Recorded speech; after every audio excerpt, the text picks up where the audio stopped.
సొంతం అన్ననే సార్.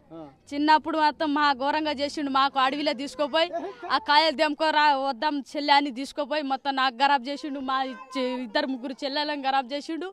కొట్టి ఖరాబ్ చేస్తాడు, మళ్ళీ ఉరికొస్తాడు. మర్చిపోయినాక వస్తాడు, మొత్తం ఖరాబ్ చేస్తాడు. ఇక భార్యలు ఉండడం కూడా ఖరాబ్ చేసిండు. మాకు ఖరాబ్ చేసి మళ్ళీ వచ్చిండు. మొన్న నాకు పెళ్ళి అయినప్పుడు మా చిన్న చెల్లెలు గింత గింత ఉన్నారు. ఇప్పుడు వాళ్ళిద్దరిని ఇంత ఇంతనే ఉన్నారు. వాళ్ళకు కూడా ఖరాబ్ చేస్తే లేవలే, కిందికెళ్ళి లేవలే, ఉడుకు నీళ్ళు పోసి బతికిచ్చిన ఆ పొరగాలకు.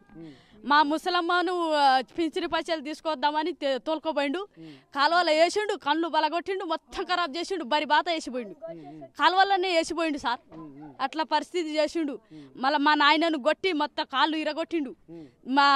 మా చిన్నమ్మను కూడా చేస్తా రేపు కడుపు ఇంత ఉండే ఈ పండుకుందాం రా అని మా చిన్నమ్మను దర్ర అయితే ఖరాబ్ చేసు అంట. దండం పెడతారా కొడక వద్దు, నేను నీ కన్న బిడ్డ తల్లిను, నాకు ఎట్లా చేస్తావురా నీ దండం పెడతా అని ఉరికిపోయిందంట.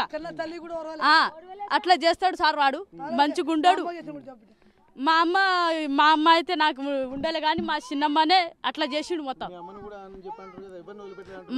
అందరినీ ఖరాబ్ చేసిండు సార్, మొత్తం ఖరాబ్ చేసిండు. మొత్తం చెల్లెలను కూడా వదిలిపెట్టాలి, సొంతం తోడబుట్టిన చెల్లెలు కూడా ఖరాబ్ చేసిండు. వాడిని చంపినా కూడా అయ్యో అనలే, నాకు బాధ కూడా అనిపించలే, మంచిగా చస్తుండు అనుకున్నాం మేము.